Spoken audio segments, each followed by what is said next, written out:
Hello and welcome to Cymru Rails. Today marks the beginning of a new project and series that I'm incredibly excited about.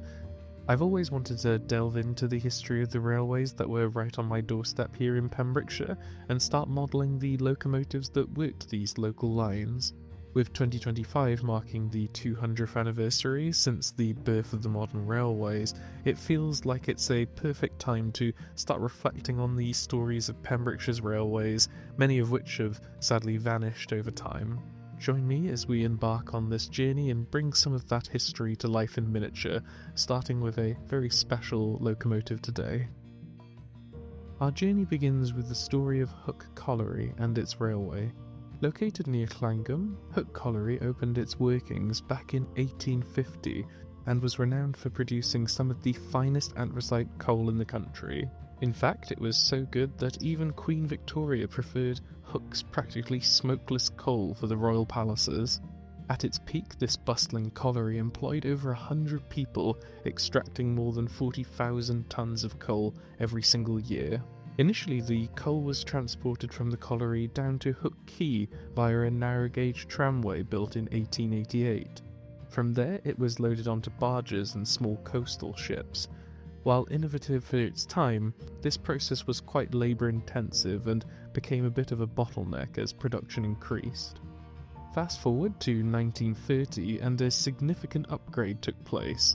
A standard gauge railway line was constructed, directly connecting Hook Colliery to the main line at Johnston.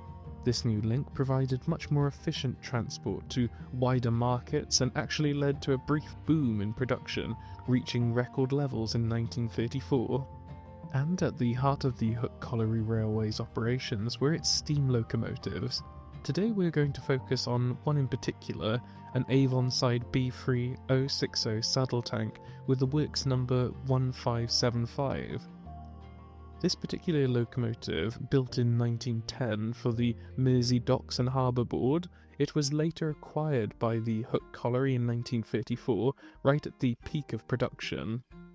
It faithfully served the railway until nationalisation in 1948, and then went on to work at various collieries across South Wales before finally being scrapped in 1960. Now, the inspiration for this project actually came from meeting a local modeller named John Scanlon. He has an incredible collection of Pembrokeshire locomotives in O-gauge, and his stunning model of the very Avonside B3 really sparked the idea for me to create my own version. I thought the Avonside would be a fantastic starting point for my own Pembrokeshire Locomotive Collection. Now, when it comes to the electrics and wiring side of modelling, I'll be the first to admit that it's not my strong suit, and with no experience in building brass kits or soldering, I decided to take a slightly different approach.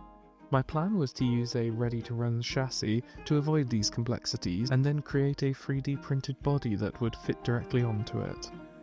And this is where I need to give a massive thank you to Joshua at Llangwm Models. I reached out to him with this specific project in mind, and he has done an absolutely excellent job of modelling the Avonside B3 for me. I'm thrilled with how it all turned out. The detail is just superb. You can see all the individual rivets. Now, his 060 locomotive bodies are often designed to fit an electrotren chassis. These were once quite readily available and affordable, but they've become a bit scarce recently and sought after. However, I did manage to track down one from a retailer for a decent price. When the 3D print arrived from Llangwm Models, the first thing I did was test fit it to the electrotren chassis to make sure everything lined up correctly, and as you can see, it was a perfect fit. Next, using my trusty Citadel drill, I carefully created small pilot holes in the side of the saddle tank. These were for the handrail knobs, the smokebox door handle, the whistle, and the coupling hooks to slot into. For the handrail knobs, I used Markit's short handrail knobs, which I simply lined up and glued into place. Then I carefully threaded some nickel-silver wire through the small holes on the knobs before cutting it to the right size and then securing it in place with a touch of glue. The Comet model smokebox door handle which I managed to find is actually intended for a Terrier locomotive, but it was the closest thing I could find in stock that looked appropriate, so that's what I decided to go with.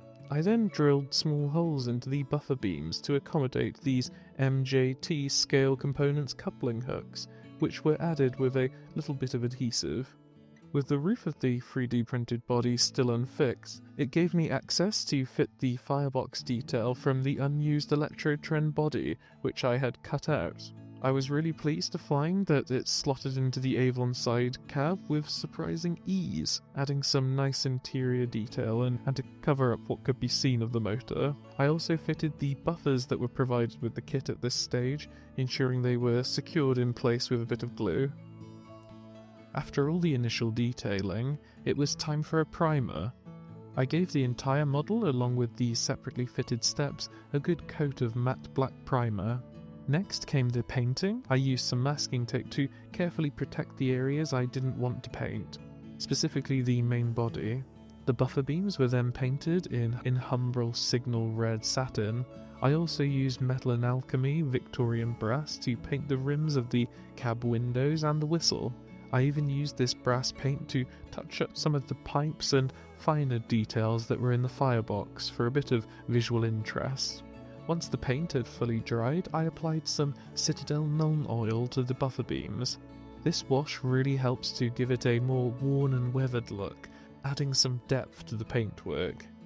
Now, unfortunately, the only Electro-Trend chassis which I could find had red wheels. Ideally, these would have been black, but I decided to tackle painting them. This was a very fiddly job and honestly not something I would necessarily recommend doing unless you really have to. I painted these using Vallejo black. To add a bit more realism, I decided to add a small coal load to the bunker. Using World War Scenic's modelling coal, I carefully placed the individual pieces into the bunker using a pair of tweezers. Then, just as I do with ballasting, I added a few drops of water with a tiny bit of washing up liquid to break the surface tension, followed by some World War Scenic's ballast glue to hold everything in place. I then left this to set completely. For the next stage, it was time for something completely new to me, which is weathering. I've always admired the realistic weathering effects on models, and I decided to give it a go using DCC Concepts weathering powders in black, brown rust and pale grey. I'd seen these used to great effect by Tom Marshall of Buggles Kelly Station for his Gladstone model, and also by Iron Horse Railways for their weathering work. So I followed their guidance as best I could. The DCC Concepts Weathering Powder Starter Kit comes with a variety of different brushes, which were really helpful in applying these powders to the model. I'm really pleased with how well the powders stuck to the model so far. They haven't come off at all since applying them. To add another layer of realism, I used AK Interactive Wet Effects fluid. I applied this running down the side of the saddle tank to represent water possibly coming from the filler cap.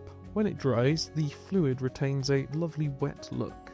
Once all the painting and weathering was complete, I glued in any remaining final details. And finally, it was time to attach the 3D printed body to the Electro-Trend chassis. Following a tip I picked up from Tom Marshall, I added a small piece of black tack to help keep the body securely in place on the chassis. And there we have it, our very own model of the Hook Colliery Railways Avonside B3 Saddle Tank.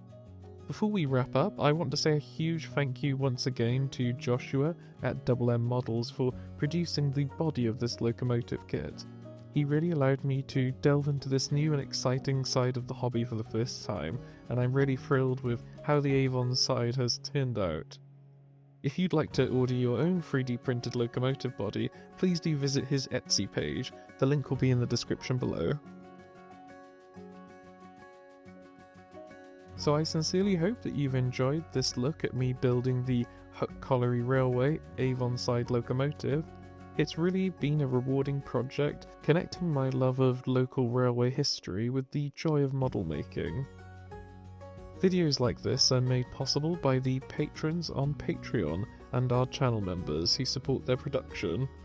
If you're interested in supporting the channel and helping to bring more content like this to life, head on over to my Patreon. The link is in the description below. And of course, if you're new here, don't forget to subscribe so you don't miss out on any of our upcoming videos coming out regularly. If you have any questions about the model or the process, please feel free to leave a comment below. I will try my best to answer them. Thank you all very much for watching, and I'll catch you in the next video. Hwyl fawr.